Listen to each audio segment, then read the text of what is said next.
Hi everybody. So previous ಕ್ಲಾಸಲ್ಲಿ ನಾವು day book ಮತ್ತು ಟ್ರಯಲ್ ಬ್ಯಾಲೆನ್ಸ್ ಬಗ್ಗೆ ನೋಡಿದ್ವಿ. ಸೊ ಈ ಸೆಷನಲ್ಲಿ account books. So account books ಅಂದ್ರೇನು, ನಿಮ್ಮ ಎಲ್ಲ ಅಕೌಂಟಿಂಗ್ ಟ್ರಾನ್ಸಾಕ್ಷನ್ ಅಂದರೆ ಕ್ಯಾಶ್ ಬುಕ್ ರೆಕಾರ್ಡ್ಸ್ ಆಗಿರ್ಬೋದು. Cash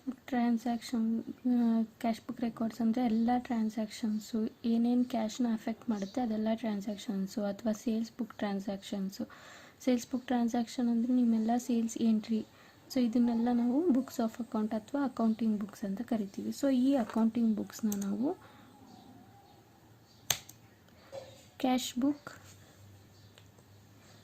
ledger, group summary, group voucher, sales register, purchase register, journal register ಅಂತ ಕ್ಲಾಸಿಫೈ ಮಾಡಿದ್ದೀವಿ. ಸೊ ಕ್ಯಾಶ್ ಅಥವಾ ಬ್ಯಾಂಕ್ ಬುಕ್ ಅಂದರೆ ನಿಮ್ಮ ಎಲ್ಲ ಕ್ಯಾಶ್ ಅಥವಾ ಬ್ಯಾಂಕ್ ಟ್ರಾನ್ಸಾಕ್ಷನ್ಸ್. ಸೊ ಪ್ರತಿಯೊಂದು ಕ್ಯಾಶ್ ಮತ್ತು ಬ್ಯಾಂಕ್ ಟ್ರಾನ್ಸಾಕ್ಷನ್ ಏನೇನಿರುತ್ತೆ ಅದು ನಿಮ್ಮ ಬ್ಯಾಂಕ್ ಮತ್ತು ಕ್ಯಾಶ್ನ ಅಫೆಕ್ಟ್ ಮಾಡುವಂಥ ಟ್ರಾನ್ಸಾಕ್ಷನ್ಸ್ನೆಲ್ಲ ಕ್ಯಾಶ್ ಅಥವಾ ಬ್ಯಾಂಕ್ ಬುಕ್ಸ್ನಲ್ಲಿ ಟ್ರಾನ್ಸಾಕ್ಟ್ ಮಾಡ್ತಾ ಹೋಗ್ತೀರಾ. ನೆಕ್ಸ್ಟು ಸೇಲ್ಸ್ ರಿಜಿಸ್ಟರ್ ಅಂದರೆ ಸೇಲ್ಸ್ ರಿಜಿಸ್ಟರಲ್ಲಿ ನಿಮ್ಮ ಎಲ್ಲ ಸೇಲ್ಸ್ ಟ್ರಾನ್ಸಾಕ್ಷನ್ ಇದು ಪೀರಿಯಾಡಿಕಲ್ ಇರಬೇಕು ಅಂದರೆ Alt+N ಒತ್ತಿದ್ರೆ ನಿಮಗೆ ಆಟೋ ಕಾಲಮ್ ಬಟನ್ ಓಪನ್ ಆಗುತ್ತೆ. ಸೊ ಇದರಲ್ಲಿ ನಿಮ್ಮ ಕಾಲಮ್ನರ್ ಪೀರಿಯಾಡಿಕಲ್ ರೆಕಾರ್ಡ್ಸ್ನ ರೆಪ್ರೆಸೆಂಟ್ ಮಾಡ್ತಾ ಹೋಗುತ್ತೆ. ಸೊ ಸೇಲ್ಸ್ ರಿಜಿಸ್ಟರ್ ಎಂತಕ್ಕೋಸ್ಕರ ಪ್ರಿಪೇರ್ ಮಾಡೋದು ಅಂದರೆ ನಿಮ್ಮ ಮಂತ್ಲಿ ಸಮರಿನ ಕ್ಲೋಸಿಂಗ್ ಬ್ಯಾಲೆನ್ಸು ಎಷ್ಟಿರುತ್ತೆ, ನಿಮ್ಮ ಮಂತ್ಲಿ ಸಮರಿಯ ಟ್ರಾನ್ಸಾಕ್ಷನಲ್ಲಿ ಕ್ಲೋಸಿಂಗ್ ಬ್ಯಾಲೆನ್ಸ್ ಎಷ್ಟಿರುತ್ತೆ, ನೆಕ್ಸ್ಟ್ ಮಂತ್ ಓಪನಿಂಗ್ ಬ್ಯಾಲೆನ್ಸ್ ಎಷ್ಟಿರುತ್ತೆ. ಸೊ ಇದೆಲ್ಲ ನಾವು ಸೇಲ್ಸ್ ವೋಚರಲ್ಲಿ ನೋಡ್ತಾ ಹೋಗ್ತೀವಿ. ಸೊ ಪ್ರತಿಯೊಂದು ಸೇಲ್ಸ್ ಎಂಟ್ರಿ ಈಗ ಏಪ್ರಿಲಲ್ಲಿ so I show you. So sales ರಿಜಿಸ್ಟರ್ಗೆ ಹೋದಾಗ ಸೊ ಏಪ್ರಿಲ್ ಮಂತಲ್ಲಿ ಸೇಲ್ಸು ಎಷ್ಟಾಗಿದೆ, ಎಷ್ಟು ಅಮೌಂಟು, ಕ್ಲೋಸಿಂಗ್ ಬ್ಯಾಲೆನ್ಸ್ ಎಷ್ಟು, ಓಪನಿಂಗ್ ಬ್ಯಾಲೆನ್ಸ್ ಎಷ್ಟು, ಡೆಬಿಟು. ಸೊ ಇದನ್ನೆಲ್ಲ ನಾವು ಪ್ರತಿ ಮಂತದು ನೋಡ್ತಾ ಹೋಗ್ತೀವಿ. So April financial year start ಆಗುತ್ತೆ. ಸೊ ಏಪ್ರಿಲ್ ಟು ಮಾರ್ಚು ಇದನ್ನು ಸೇಲ್ಸ್ ಲೆಡ್ಜರ್. ಸೊ ಪರ್ಚೇಸ್ ರಿಜಿಸ್ಟರಲ್ಲಿ ನಿಮ್ಮ purchase entries same as sales ರಿಜಿಸ್ಟರ್ನ ನೋಡ್ತಾ ಹೋಗ್ತೀರಾ. ಪ್ರತಿ ಪೀರಿಯಾಡಿಕಲ್ ಮಂತ್ ವೈಸು ಸಮರಿನ ಪರ್ಚೇಸ್ ರಿಜಿಸ್ಟರು ಪ್ರೊವೈಡ್ ಮಾಡ್ತಾ ಹೋಗುತ್ತೆ. So next group summary. So group summary ಅಂದರೆ ಈಗ ನಿಮ್ಮ ಒಂದು ಪರ್ಟಿಕ್ಯುಲರ್ ಗ್ರೂಪು, ಲೆಡ್ಜರ್ ಗ್ರೂಪ್ ಏನಿರುತ್ತೆ ಅದರ ಕ್ಲೋಸಿಂಗ್ ಬ್ಯಾಲೆನ್ಸ್ ಆಫ್ ದ ಅಕೌಂಟ್ಸ್ನ ಸೆಲೆಕ್ಟ್ ಮಾಡಿ ಯಾವ ಗ್ರೂಪಿಗೆ ನಿಮಗೆ ಕರೆಂಟ್ ಡೇಟಿಗೆ ತಕ್ಕಂತೆ ಸ್ಪೆಸಿಫಿಕ್ ಪೀರಿಯಡ್ಗೆ ನೀವು ಯಾವ ಗ್ರೂಪ್ನ ಸೆಲೆಕ್ಟ್ ಮಾಡ್ತೀರೋ ಆ ಗ್ರೂಪ್ದು ಕ್ಲೋಸಿಂಗ್ ಬ್ಯಾಲೆನ್ಸ್ನ ಇಲ್ಲಿ ತೋರಿಸ್ತಾ ಹೋಗುತ್ತೆ. ಸೊ ಇದು ನಿಮಗೆ account books. So next statement of accounts. So statement of accounts ಅಂದರೆ individual transaction which tends to ratio and statistical analysis, company's financial data, financial statement like balance sheet, P&L account, cash flow analysis, all this will be considered as statement of accounts. So ನಿಮ್ಮ individual transaction relating to ratio analysis ಆಗಿರ್ಬೋದು, statistics, companies financial data ಯಾವ ಥರ collect ಮಾಡ್ತೀರಾ, balance sheet, P&L account, ಇದೆಲ್ಲ ಕೂಡ display statement of accounts. So ಇದರಲ್ಲಿ ನಾವು ಔಟ್ಸ್ಟ್ಯಾಂಡಿಂಗು, cost category, statistics. So ಔಟ್ಸ್ಟ್ಯಾಂಡಿಂಗಲ್ಲಿ ನಾವೇನು ನೋಡ್ತೀವಿ, ರಿಸೀವಬಲ್ಸು, ಪೇಯಬಲ್ಸು, ಲೆಡ್ಜರ್ ಗ್ರೂಪು. ಸೊ ರಿಸೀವಬಲ್ಸ್ ಅಂದ್ರೇನು, ಸೊ ಔಟ್ಸ್ಟ್ಯಾಂಡಿಂಗ್ ಅಂದರೆ ಟ್ಯಾಲಿ ERP9ನಲ್ಲಿ ರಿಸೀವಬಲ್ ಮತ್ತು ಪೇಯಬಲ್ ಎರಡೂ ಬಿಸ್ನೆಸ್ ಕನ್ಸರ್ನ್ ಅಂತ ಕನ್ಸಿಡರ್ ಮಾಡ್ತೀವಿ. ಸೊ ಇಂಪಾರ್ಟೆಂಟ್ ಕಾಂಪೊನೆಂಟ್ಸು, ಈ ಎರಡು ಇಂಪಾರ್ಟೆಂಟ್ ಕಾಂಪೊನೆಂಟ್ಸು ವರ್ಕಿಂಗ್ ಕ್ಯಾಪಿಟಲ್, ಒಂದು ಬಿಸ್ನೆಸ್ನ ವರ್ಕಿಂಗ್ ಕ್ಯಾಪಿಟಲ್ನ ಸ್ಟೆಬಿಲೈಸ್ ಮಾಡುತ್ತೆ. ಸೊ ರಿಸೀವಬಲ್ಸು ಮೇಜರ್ಲಿ ಕಾನ್ಸಂಟ್ರೇಟ್ ಮಾಡೋದು ಕರೆಂಟ್ ಅಸೆಟ್ಟು, ಪೇಯಬಲ್ಸ್ ಕಾನ್ಸಂಟ್ರೇಟ್ ಮಾಡೋದು ಕರೆಂಟ್ ಲಯಬಿಲಿಟಿ. ಸೊ ಈ ಎರಡು ಡಿಟರ್ಮೈನ್ ಮಾಡಿದಾಗ ನಾವು short term liquidity, financial health of the ಕಂಪನಿನ ಕನ್ಸಿಡರ್ ಮಾಡ್ತೀವಿ. ಅಂದರೆ ಶಾರ್ಟ್ ಟರ್ಮ್ ಲಿಕ್ವಿಡಿಟಿಲಿ ಕಂಪನಿ ಯಾವ ಪೊಸಿಷನಲ್ಲಿದೆ, ಅದು ಎಷ್ಟು ಸ್ಟ್ರಾಂಗ್ ಆಗಿದೆ, ಇದನ್ನೆಲ್ಲ ನಾವು ಈಸಿಯಾಗಿ ತಿಳ್ಕೊಳ್ತಾ ಹೋಗ್ಬೋದು. ಸೊ ಎರಡರ ಮೇಲೆ ಎಫೆಕ್ಟಿವ್ ಕಂಟ್ರೋಲ್ ಇದ್ದರೆ ಬಿಸ್ನೆಸ್ನ ಈಸಿಯಾಗಿ ಡೆವಲಪ್ ಮಾಡ್ಬೋದು. ಸೊ ರಿಸೀವಬಲ್ಸ್ ಅಂದರೆ ಏನು, ಸೊ ರಿಸೀವಬಲ್ಸ್ ಏನು ಮಾಡುತ್ತೆ, ಸನ್ಡ್ರಿ ಡೇಟಾರ್ನ ಬಿಲ್ ವೈಸು ಬ್ಯಾಲೆನ್ಸ್ನ ಟಿಲ್ ಡೇಟ್, ನೀವು ಎಷ್ಟನೇ ಡೇಟ್ವರೆಗೂ ಮೇಂಟೈನ್ ಮಾಡ್ತಿದ್ದೀರೋ ಅಲ್ಲಿವರೆಗೂ ಡೇಟಾರ್ ಬಿಲ್ ವೈಸ್ ಡೀಟೇಲ್ಸ್ನ ಮೇಂಟೈನ್ ಮಾಡ್ತಾ ಹೋಗುತ್ತೆ. ಸೊ ರಿಸೀವಬಲ್ಸ್ ಏನೇ ಇದ್ದರೂ ಕೂಡ ಡೇಟಾರ್ ರಿಸೀವಬಲ್ಸು ಇದು ಬಿಲ್ ವೈಸ್ ಮೇಂಟೈನ್ ಮಾಡೋದ್ರಿಂದ ಎಫೆಕ್ಟಿವ್ ಡೇಟ್ ಆಫ್ ಇನ್ವಾಯ್ಸ್ನ ಮೇಂಟೈನ್ ಮಾಡ್ತಾ ಹೋಗ್ಬೋದು. ಸೊ ಏನೋ ರೆಕಗ್ನೈಸೇಷನ್ ಇತ್ತು ಅಂದರೆ ಸೊ ಈ ಥರ ಎಂಟರ್ ಮಾಡ್ಕೊಳ್ತೀರಾ. ಬಿಲ್ಸ್ ರಿಸೀವಬಲ್ ಏನಿದೆ, date, parties name, pending amount, so due ಎಷ್ಟಿದೆ, ಎಷ್ಟು ಡೇಸ್ವರೆಗೂ ಡ್ಯೂ ಇದೆ, ಇದನ್ನೆಲ್ಲ ರಿಸೀವಬಲ್ಸಲ್ಲಿ ನೋಡ್ತಾ ಹೋಗ್ತೀರಾ. ನೆಕ್ಸ್ಟು ಪೇಯಬಲ್ಸು. ಸೊ ಪೇಯಬಲ್ಸಲ್ಲಿ ಏನು ಮಾಡುತ್ತೆ ಇದು, ಪೇಯಬಲ್ಸಲ್ಲಿ outstanding bill wise balance of sundry ಕ್ರೆಡಿಟರ್ಸ್ನ ಮೇಂಟೈನ್ ಮಾಡ್ತಾ ಹೋಗ್ತಾರೆ. ಸೊ ಸನ್ಡ್ರಿ ಕ್ರೆಡಿಟರ್ಸ್ ಯಾರಿರ್ತಾರೆ ಅವರ ಔಟ್ಸ್ಟ್ಯಾಂಡಿಂಗ್ ಬಿಲ್ ಏನಿದೆ ಅದನ್ನು ಪೇಯಬಲ್ಸಲ್ಲಿ ನೋಡ್ತೀರಾ. So date, reference number, parties ನೇಮ್ನ ಎಂಟರ್ ಮಾಡ್ತೀರಾ. ಪೆಂಡಿಂಗ್ ಅಮೌಂಟ್ ಎಷ್ಟಕ್ಕೆ ಕ್ರೆಡಿಟರ್ ಆಗಿದ್ದಾರೆ ಅವರು, ಸೊ ಇದನ್ನೆಲ್ಲ ಬಿಲ್ ವೈಸ್ ಡೀಟೇಲ್ನ ಮೇಂಟೈನ್ ಮಾಡ್ತಾ ಹೋಗ್ತೀರಾ. ಇದನ್ನು ಪೇಯಬಲ್ಸ್ ಅಂತಾರೆ. ಸೊ ಲೆಡ್ಜರ್ ಅಂದರೆ ಇದು ಕಂಪ್ಲೀಟ್ ಸಮ್ಮರಿನ ಡಿಸ್ಪ್ಲೇ ಮಾಡ್ತಾ ಹೋಗುತ್ತೆ. ಅಂದರೆ ಔಟ್ಸ್ಟ್ಯಾಂಡಿಂಗ್ ಬ್ಯಾಲೆನ್ಸ್ ಏನಿದೆ ಲೆಡ್ಜರು, ಸೊ ಔಟ್ಸ್ಟ್ಯಾಂಡಿಂಗ್ ಬ್ಯಾಲೆನ್ಸ್ನ ಕಂಪ್ಲೀಟ್ ಸಮ್ಮರೀಸ್ನ ಡಿಸ್ಪ್ಲೇ ಮಾಡ್ತಾ ಹೋಗ್ತಿರುತ್ತೆ. ಅದರ ಇನ್ಫಾರ್ಮೇಷನ್ನ ಪರ್ಟಿಕ್ಯುಲರ್ ಪಾರ್ಟಿಗೆ, ಯಾವ ಪಾರ್ಟಿ ರೆಸ್ಪಾನ್ಸಿಬಲ್ ಆಗಿರ್ತಾನೋ ಆ ಪಾರ್ಟಿಯ ಕಂಪ್ಲೀಟ್ ಸಮರಿ ಡಿಸ್ಪ್ಲೇ ಮಾಡ್ತಾ ಹೋಗುತ್ತೆ ಔಟ್ಸ್ಟ್ಯಾಂಡಿಂಗ್ ಬ್ಯಾಲೆನ್ಸ್ನ, ಅದನ್ನು ಲೆಡ್ಜರ್ ಅಂತಾರೆ. ಸೊ ಇದು ರಿಸೀವಬಲ್ ಮತ್ತು ಪೇಯಬಲ್ ಥರ ಔಟ್ಸ್ಟ್ಯಾಂಡಿಂಗ್ ಸ್ಟೇಟ್ಮೆಂಟ್ನ ಇನ್ಫಾರ್ಮೇಷನ್ ಪ್ರೊವೈಡ್ ಮಾಡ್ತಿದ್ರು ಕೂಡ ಅದು ಕಂಪ್ಲೀಟ್ಲಿ ಒಂದು ಪರ್ಟಿಕ್ಯುಲರ್ ಪಾರ್ಟಿಗೆ ರೆಸ್ಪಾನ್ಸಿಬಲ್ ಆಗಿರುತ್ತೆ. ಸೊ ಆ ಪಾರ್ಟಿ.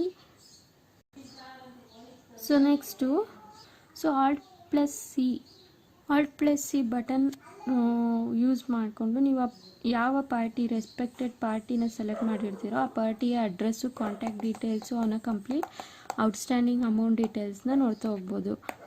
ಸೊ ಇದು ರಿಮೈಂಡರ್ ಲೆಟರ್ಸ್ನು ಕೂಡ ಸೆಂಡ್ ಮಾಡ್ತಾ ಹೋಗುತ್ತೆ ಪಾರ್ಟೀಸ್ಗೆ. ಸೊ ಇಷ್ಟು ಡೇಟ್ ರಿಮೈಂಡಿಂಗ್ ಇದೆ, ನಿಮ್ಮ ಔಟ್ಸ್ಟ್ಯಾಂಡಿಂಗ್ ಬಿಲ್ನ ಪೇ ಮಾಡೋಕ್ಕೆ ಇಷ್ಟು ಪರ್ಟಿಕ್ಯುಲರ್ ಟೈಮಿಂಗ್ಸ್ ರಿಮೈನಿಂಗ್ ಇದೆ, ಇಷ್ಟು ಡೇಸ್ ರಿಮೈನಿಂಗ್ ಇದೆ ಅಂತ ಏನು ಮಾಡುತ್ತೆ, ರಿಮೈಂಡರ್ ಲೆಟರ್ಸ್ನು ಕೂಡ ಸೆಂಡ್ ಮಾಡ್ತಾ ಹೋಗ್ಬೋದು. ಇದನ್ನು ಲೆಡ್ಜರ್ ಅಂತಾರೆ. Next group.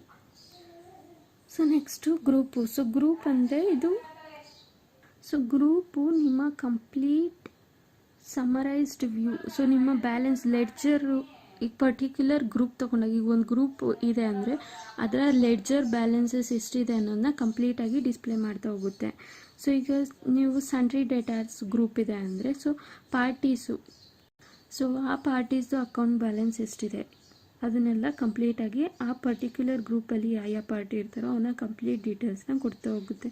So group voucher, ledger voucher, stock voucher, godown vouchers, ಇದೆಲ್ಲ ಕೂಡ ಗ್ರೂಪ್ಸಿಗೆ ಸೇರುತ್ತೆ. ಸೊ ಕಾಸ್ಟ್ ಕ್ಯಾಟಗರಿ ತೊಗೊಂಡಾಗ ಈ ಕಾಸ್ಟ್ ಕ್ಯಾಟಗರಿಯಲ್ಲಿ ಇನ್ವೆಂಟರಿ ರಿಪೋರ್ಟ್ಸ್ನ ನಾವು ನೋಡ್ತಾ ಹೋಗ್ತೀವಿ. ಅಂದರೆ ಈಗ ಸ್ಟಾಕ್ ಸಮ್ಮರಿ ಏನಿರುತ್ತೆ, ಅಥವಾ ಸ್ಟಾಕ್ ಐಟಮ್ಸ್ನ ಎಷ್ಟು ಪರ್ಚೇಸ್ ಮಾಡಿದ್ದೀರಾ, ಸ್ಟಾಕ್ ಕ್ಯಾಟಗರಿ ಎಷ್ಟು, ಸೊ ಯಾವ್ಯಾವ ಕ್ಯಾಟಗರಿಗೆ ಎಷ್ಟೆಷ್ಟು ಬ್ಯಾಲೆನ್ಸ್ ಇದೆ, ಯಾವ್ಯಾವ ಗೋಡನಲ್ಲಿ ಎಷ್ಟೆಷ್ಟು ಸ್ಟಾಕ್ಸ್ ಇದೆ, so stock estimation, purchase order, ಎಷ್ಟು ಪರ್ಚೇಸ್ ಆರ್ಡರ್ಸ್ ಬಂದಿದೆ, ನೀವೆಷ್ಟು ಸ್ಟಾಕ್ನ ಕ್ಲಿಯರ್ ಮಾಡಬೇಕು, ಸೊ ಪರ್ಚೇಸ್ ಬಿಲ್ಲು ಯಾವ್ಯಾವ್ದು ಪೆಂಡಿಂಗ್ ಇದೆ, ಸೇಲ್ಸ್ ಬಿಲ್ ಯಾವ್ಯಾವ್ದು ಪೆಂಡಿಂಗ್ ಇದೆ, ಸ್ಟಾಕ್ ಯಾವಾಗ ಟ್ರಾನ್ಸ್ಫರ್ ಮಾಡಬೇಕು, ರಿಜಿಸ್ಟರ್ಸು, ಸೊ ಇದನ್ನೆಲ್ಲ ನಾವು ಕಾಸ್ಟ್ ಕ್ಯಾಟಗರಿಲಿ ನೋಡ್ತಾ ಹೋಗ್ತೀವಿ. So next exception reports. So ಈ exception reports day to day functions ಆಗಿರಲ್ಲ, ಅನ್ಯೂಶುವಲ್ ಇನ್ ನೇಚರ್. ಸೊ ಇದನ್ನೇನು ಜಾಸ್ತಿ ಎಕ್ಸ್ಪೆಕ್ಟ್ ಮಾಡಿರಲ್ಲ ಬಿಸ್ನೆಸ್ಸಲ್ಲಿ. ಈಗ ನೆಗೆಟಿವ್ ಬ್ಯಾಲೆನ್ಸ್ ಏನಾದ್ರು ಇತ್ತು, ನಿಮ್ಮ ನೆಗೆಟಿವ್ ಬ್ಯಾಲೆನ್ಸಸ್ಸು ಅಥವಾ ಓವರ್ ಡ್ಯೂ ಪೇಮೆಂಟು, ಸೊ ಇಂಥದ್ದು ಕಡೆ ಎಕ್ಸೆಪ್ಷನ್ ರಿಪೋರ್ಟ್ಸ್ನ ಯೂಸ್ ಮಾಡ್ತಾ ಹೋಗ್ತೀರಾ. ಸೊ ಅದರಲ್ಲಿ negative stock, negative ledger. So negative stock ಅಂದರೆ, ನೆಗೆಟಿವ್ ಸ್ಟಾಕು ನಿಮ್ಮ ಎಲ್ಲ ಸ್ಟಾಕ್ ಲಿಸ್ಟ್ನ ಡಿಸ್ಪ್ಲೇ ಮಾಡ್ತಾ ಹೋಗುತ್ತೆ. ಸೊ ನಿಮ್ಮ ನೆಗೆಟಿವ್ ಬ್ಯಾಲೆನ್ಸಸ್ ಏನಿರುತ್ತೆ at the end of the period, so ಆ end of the period negative ಬ್ಯಾಲೆನ್ಸಸ್ನ ನೆಗೆಟಿವ್ ಸ್ಟಾಕ್ ರಿಪೋರ್ಟಲ್ಲಿ ರೆಕಾರ್ಡ್ ಮಾಡ್ತಾ ಹೋಗ್ತೀರಾ. ಸೊ ನೆಗೆಟಿವ್ ಸ್ಟಾಕ್ ಏನಿರುತ್ತೆ ಅನ್ನೋ ಪರ್ಟಿಕ್ಯುಲರ್ಸಲ್ಲಿ ಎಂಟರ್ ಮಾಡ್ತೀರಾ, ಕ್ವಾಂಟಿಟಿ ಎಷ್ಟು, ರೇಟ್ ಎಷ್ಟು, ವ್ಯಾಲ್ಯೂ ಎಷ್ಟು. So next negative ledger. So negative ledger ಅಂದರೆ ನಿಮ್ಮ ledger account balances opposite in nature ಆಗಿರುತ್ತೆ. ಸೊ ನಿಮ್ಮ ಲೆಡ್ಜರ್ ಅಕೌಂಟ್ ಬ್ಯಾಲೆನ್ಸಸ್ ಏನಿರುತ್ತೆ ಅದು ಆಪೋಸಿಟ್ ಇನ್ ನೇಚರು. ಈಗ ನಿಮಗೆ ಕ್ರೆಡಿಟ್ ಅಕೌಂಟ್ನ ನಾರ್ಮಲಿ ಏನು ಮಾಡ್ತೀರಾ, ಕ್ರೆಡಿಟ್ ಬ್ಯಾಲೆನ್ಸಲ್ಲಿ ಎಂಟರ್ ಮಾಡ್ತೀರಾ. ಬಟ್ ಈ ನೆಗೆಟಿವ್ ಲೆಡ್ಜರ್ಸಲ್ಲಿ ಕ್ರೆಡಿಟ್ ಅಕೌಂಟ್ನ ಡೆಬಿಟ್ ಬ್ಯಾಲೆನ್ಸಲ್ಲಿ ಎಂಟರ್ ಮಾಡಿರ್ತೀರಾ. ಸೊ ಅಸೆಟ್ ಅಕೌಂಟ್ನ ಕ್ರೆಡಿಟ್ ಬ್ಯಾಲೆನ್ಸಲ್ಲಿ ಎಂಟರ್ ಮಾಡಿರ್ತೀರಾ. ಸೊ ಇದನ್ನು ನೆಗೆಟಿವ್ ಲೆಡ್ಜರ್ಸ್ ಅಂತ ಅಂತಾರೆ. ಸೊ ನಿಮಗೆ ನೆಗೆಟಿವ್ ಲೆಡ್ಜರ್ಸ್ ಏನು, ರಮಣೀಸ್ ಅಕೌಂಟು ಅದನ್ನೇನು ಮಾಡಿದ್ದೀವಿ, ಡೆಬಿಟ್ ಬ್ಯಾಲೆನ್ಸಲ್ಲಿ ಮಾಡಿದ್ದೀವಿ. ಸೇಲ್ಸ್ ರಾಮ್ ಅಕೌಂಟು, ಸೊ ಅದನ್ನು ಡೆಬಿಟ್ ಬ್ಯಾಲೆನ್ಸು. ಸೊ ಕ್ರೆಡಿಟಲ್ಲಿ ಬರೋ ಅಂಥದ್ದನ್ನ ಡೆಬಿಟಲ್ಲಿ ಹಾಕಿರ್ತಾರೆ. ಸೊ ಈ ಥರದನ್ನ ನೆಗೆಟಿವ್ ಲೆಡ್ಜರ್ಸ್ ಅಂತ ಅಂತಾರೆ. So next topic, so over due receivable payables ಏನಿರುತ್ತೆ ಅದು ಓವರ್ ಡ್ಯೂ ಪೇಯಬಲ್ಸಲ್ಲಿ ಎಂಟರ್ ಮಾಡ್ತಾ ಹೋಗ್ತೀರಾ. So memorandum vouchers, cancelled vouchers, so ಯಾವ್ಯಾವ ಕ್ಯಾನ್ಸಲ್ ಮಾಡಿರ್ತೀರಾ, ಡಿಲೀಟ್ ಮಾಡಿರ್ತೀರಾ ಅಂತ ವೋಚರ್ಸು, ಪೋಸ್ಟ್ ಡೇಟೆಡು ಹಳೆಯದು. ಸೊ ಇದಿಷ್ಟು exception reports. So next topic printing and reports. So printing and reports ಅಂದರೆ ನಿಮ್ಮ ಟ್ಯಾಲಿ ERP9 ನಿಮ್ಮ Tally ERP9 printing various reports. So printing various reports ಅಂದರೆ ನಿಮಗೆ ಈಗೇನೋ ಯಾವುದೋ ಒಂದು ರಿಪೋರ್ಟ್ನ ಹಾರ್ಡ್ ಕಾಪಿ ತೊಗೊಳ್ಬೇಕಿರುತ್ತೆ. ಸೊ ಆ ಆಪ್ಷನ್ನ ಪ್ರೊವೈಡ್ ಮಾಡ್ತಾ ಹೋಗುತ್ತೆ. ಸೊ ಹಾರ್ಡ್ ಕಾಪಿ ಫಾರ್ಮ್ಯಾಟಲ್ಲಿ ಪ್ರಿಂಟಿಂಗ್ನ 2 ವೇಸಲ್ಲಿ ಕೊಡ್ತಾ ಹೋಗುತ್ತೆ. First display and print, next multi account printing menu. So printing option gateway of Tally ಕಾನ್ಫಿಗರೇಷನಲ್ಲಿ ನಿಮಗೆ ಪ್ರಿಂಟಿಂಗ್ ಸಿಗುತ್ತೆ. ಸೊ ಪ್ರಿಂಟಿಂಗಲ್ಲಿ ಜನರಲ್ಲು, ಸೊ ಜನರಲ್, ಸೊ ನಿಮಗೆ ಟ್ಯಾಲಿ, ಸೊ ನೀವು gateway of Tally master transaction ಇದರಲ್ಲಿದ್ದಾಗ ನೀವು ಇಲ್ಲಿ F12 ಕಾನ್ಫಿಗರೇಷನ್ಗೆ ಹೋಗಬೇಕು. ಸೊ ಅಲ್ಲಿ F12 ಕಾನ್ಫಿಗರೇಷನ್ಗೆ ಹೋದಾಗ ಜನರಲ್, ನ್ಯೂಮರಿಕಲ್, ಸಿಂಬಲ್, ಸೊ ಇದನ್ನು ನಾವು ಆಲ್ರೆಡಿ ನೋಡಿದ್ವಿ. ಅದರಲ್ಲಿ ಪ್ರಿಂಟಿಂಗ್ ಆಪ್ಷನ್ ಇದೆ. ಸೊ ಪ್ರಿಂಟಿಂಗ್ ಆಪ್ಷನ್ ಹೋಗ್ತೀರಾ. ಸೊ ಪ್ರಿಂಟಿಂಗ್ ಆಪ್ಷನ್ಗೆ ಹೋದಾಗ ನಿಮಗೆ ಈ ಸ್ಕ್ರೀನ್ ಡಿಸ್ಪ್ಲೇ ಆಗುತ್ತೆ. General, purchase, transaction, payment, voucher. So ಇದರಲ್ಲಿ ಜನರಲ್ನ ಸೆಲೆಕ್ಟ್ ಮಾಡ್ಕೊತೀರಾ. ಸೊ ಜನರಲ್ನ ಸೆಲೆಕ್ಟ್ ಮಾಡ್ಕೊಂಡಾಗ ನಿಮಗೆ print date and time of report. So print date and time of report ಅಂದರೆ ನೀವು ಯಾವ ಡೇಟಲ್ಲಿ ತೊಗೊಂಡಿರ್ತೀರೋ, ಎಷ್ಟು ಟೈಮಿಂಗ್ಸು ಬೇಕು ಅಂದರೆ ಎಸ್ ಅಂತ ಕೊಡ್ತೀರಾ. So next print date and time of voucher printing. So ನೀವು ನಮ್ಮ ವೋಚರಲ್ಲೂ ಪ್ರಿಂಟ್ಸ್ ಬೇಕಾ ಡೇಟ್ ಆ್ಯಂಡ್ ಟೈಮ್ ಪ್ರಿಂಟಿಂಗ್ ಅಂದಾಗ ಎಸ್ ಅಂತ ಕೊಡ್ತೀರಾ. ಸೊ ನೀವು ಎಸ್ ಅಂತ ಕೊಟ್ಟಾಗ ನಿಮ್ಗೆ ಇನ್ನೊಂದು ಸಬ್ ವೋಚರ್, ಸೊ ನಿಮಗೆ ಎಸ್ ಅಂತ ಕೊಟ್ಟಾಗ ಆ ಪ್ರಿಂಟಿಂಗು ಎಲ್ಲ ಪೇಜಸಲ್ಲೂ ಬೇಕಾ ಅಥವಾ ಬರೀ ಒಂದು ಪೇಜಲ್ಲಿದ್ದರೆ ಸಾಕಾ. So next print country wise address. So ನಿಮಗೆ ಕಂಟ್ರಿ ವೈಸ್ ಅಡ್ರೆಸ್ ಬೇಕಾ, so print state, pin code, address ಎಲ್ಲ ಬೇಕು ಅಂದರೆ ಎಸ್ ಅಂತ ಕೊಡ್ತೀರಾ. So next stop printing vertical line or border. So ನೀವು ನೋ ಅಂತ ಕೊಟ್ಟರೆ ವರ್ಟಿಕಲ್ ಲೈನ್ಸು ಮತ್ತು ಬಾರ್ಡರ್ಸು ಪ್ರಿಂಟ್ ಆಗಿರುತ್ತೆ. ನೀವು ತೊಗೊಂಡಿರೋ ಅಂಥ ಪ್ರಿಂಟಲ್ಲಿ ಎಸ್ ಅಂತ ಕೊಟ್ಟರೆ ಪ್ರಿಂಟ್ ಆಗಿರಲ್ಲ. So next page margin on top. So ನೀವು ಎಸ್ ಅಂತ ಕೊಟ್ಟರೆ ನಿಮಗೆ ಪೇಜ್ ಮಾರ್ಜಿನ್ ಎಷ್ಟು ಬೇಕು ಏನು ಅಂತ ತೋರಿಸುತ್ತೆ. ನೋ ಅಂತ ಕೊಟ್ಟರೆ ಯಾವುದು ತೋರಿಸುತ್ತೆ. ಪೇಜ್ ಮಾರ್ಜಿನು 0.50 ಅಂತ ಇದೆ. ಸೊ 0.50 ಸ್ಪೇಸಲ್ಲಿ ಪ್ರಿಂಟ್ ಮಾಡ್ತೀರಾ. Next print using grey scale on black and white printers for neat format only. So neat ಫಾರ್ಮ್ಯಾಟಲ್ಲಿ ನೀಟ್ ಮತ್ತು ಕ್ವಿಕ್ ಫಾರ್ಮ್ಯಾಟ್ ಅಂತ ಟೈಪ್ಸ್ ಆಫ್ ಪ್ರಿಂಟಿಂಗ್ ಫಾರ್ಮ್ಯಾಟ್ಸ್ ಇದೆ. ಸೊ ನೀವು ಕ್ರೇಯಾನ್ ಸೂಟಬಲ್ ಅಂತ ಚೂಸ್ ಮಾಡ್ತೀರಾ. ಸೊ ನೀಟ್ ಫಾರ್ಮ್ಯಾಟ್ ಅಂದಾಗ neat printing takes advantages of font. So font size ಯಾವ್ಯಾವ ಡಿಫಾಲ್ಟ್ಸ್ ಇದೆ, ಸೊ ಇದ್ರ ಬಗ್ಗೆ ಎಲ್ಲ ಅಡ್ವಾಂಟೇಜಸ್ ತೊಗೊಳುತ್ತೆ. ಲಾಂಗ್ ನೇಮ್ಸ್, ಅಮೌಂಟು, ಇದನ್ನೆಲ್ಲ ಕಂಪ್ರೆಸ್ ಮಾಡಿ ಶಾರ್ಟ್ ಆಗಿ ಕೊಡ್ತಾ ಹೋಗುತ್ತೆ. ಕ್ವಿಕ್ ಫಾರ್ಮ್ಯಾಟ್ ಅಂದರೆ ಇದು ನಾರ್ಮಲಿ ಡಾಟ್ ಮ್ಯಾಟ್ರಿಕ್ಸ್ ಪ್ರಿಂಟರ್ಸಿಗೆ ಮಾತ್ರ ಯೂಸ್ ಆಗುತ್ತೆ. ಸೊ ಫ್ಯಾನ್ಸಿ ಫಾಂಟ್ಸ್ನೆಲ್ಲ ಪ್ರಿಂಟ್ ಮಾಡಲ್ಲ ಇದು ಕ್ವಿಕ್ ಪ್ರಿಂಟಿಂಗು. ಒಂದೇ ಫಾರ್ಮ್ಯಾಟಲ್ಲಿ ಫಾಂಟ್ ಸೈಜ್ನ ಪ್ರಿಂಟ್ ಮಾಡ್ತಾ ಹೋಗುತ್ತೆ. Next split long names into multiple lines. So long names ಏನಿರುತ್ತೆ ಅದನ್ನ ಮಲ್ಟಿಪಲ್ ಲೈನ್ಸ್ ಆಗಿ ಡಿವೈಡ್ ಮಾಡ್ತೀರಾ ಅಂದರೆ ಎಸ್ ಅಂತ ಕೊಡ್ತೀರಾ, ಇಲ್ಲ ನೋ ಅಂತ ಕೊಡ್ತೀರಾ. Next split long amount or numbers into multiple lines. So long amount ಇದ್ದರೆ ಅದನ್ನ 2-3 ಲೈನಲ್ಲಿ ಪ್ರಿಂಟ್ ಮಾಡುತ್ತೆ. So next print party name and address from left margin in invoice. ಅಂದರೆ ನಿಮಗೆ ಇದು ಎಸ್ ಅಂತ ಕೊಟ್ಟರೆ ಲೆಫ್ಟ್ ಮಾರ್ಜಿನಿಂದ ಆ ಪಾರ್ಟಿ ನೇಮು ಎಂಟರ್ ಮಾಡ್ತಾ ಹೋಗ್ತೀರಾ ಪ್ರಿಂಟಿಂಗಲ್ಲಿ. So next advanced printing option. So advanced configuration ಅಂದರೆ ನಿಮ್ಮ ಸ್ಪೇಸ್ ಪ್ರಿಂಟ್ ಮಾಡುವಾಗ ಸ್ಪೇಸು ಯಾವ ಫಾರ್ಮ್ಯಾಟಲ್ಲಿ ಬೇಕು, ಇವಾಗ ನಿಮ್ಮ ಇನ್ವಾಯ್ಸ್ಗೆ ಯಾವ ಫಾರ್ಮ್ಯಾಟಲ್ಲಿ ಬೇಕೋ ಆ ಫಾರ್ಮ್ಯಾಟಿಗೆ ತಕ್ಕಂತೆ ಆ ಸ್ಪೇಸು ಆಪ್ಟಿಮೈಸ್ ಆಗ್ತಾ ಹೋಗುತ್ತೆ. ನೆಕ್ಸ್ಟು ನಿಮ್ಮ ಪ್ರಿಂಟಿಂಗ್ಗೆ ಕಸ್ಟಮೈಸ್ಡ್ ಪೇಪರ್ ಸೈಜಸ್ನ ಪ್ರೊವೈಡ್ ಮಾಡ್ತಾ ಹೋಗುತ್ತೆ. ಇನ್ವಾಯ್ಸ್ ಸಪೋರ್ಟ್ನ ಕೊಡ್ತಾ ಹೋಗುತ್ತೆ. ಸೊ ಇದನ್ನು ಅಡ್ವಾನ್ಸ್ಡ್ ಕಾನ್ಫಿಗರೇಷನ್ ಅಂತ ಅಂತಾರೆ. ಸೊ ಅಡ್ವಾನ್ಸ್ ಕಾನ್ಫಿಗರೇಷನಲ್ಲಿ ಸೊ ಅದರಲ್ಲಿ reduce space between address and item names or particulars. So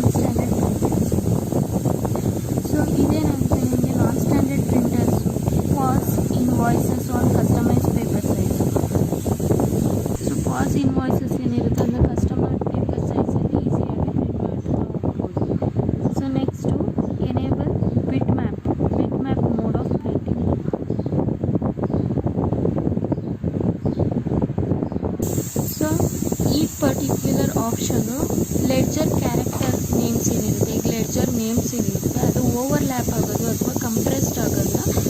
so compress ಮಾಡಿ ಪ್ರಿಂಟೌಟ್ಸಲ್ಲಿ ಈಗ ಜರ್ನಲ್ಲು, ಸ್ಟಾಕ್ ಸಮ್ಮರಿ ಇಂಥದ್ದನ್ನೆಲ್ಲ ಪ್ರಿಂಟಿಂಗ್ ಬಂದಾಗ ಬಿಟ್ ಮ್ಯಾಪ್ ಮೋಡ್ನ ಅನೇಬಲ್ ಮಾಡಿದ್ರೆ ಕಂಪ್ರೆಸ್ ಆಗಿ ಓವರ್ಲ್ಯಾಪ್ ಆಗೋದನ್ನ ಕಡಿಮೆ ಮಾಡ್ತಾ ಹೋಗುತ್ತೆ. Next purchase transaction. So purchase transaction ನೋಡಿದಾಗ ನಾವು ಪರ್ಚೇಸ್ ವೋಚರ್ ಆರ್ ಇನ್ವಾಯ್ಸ್.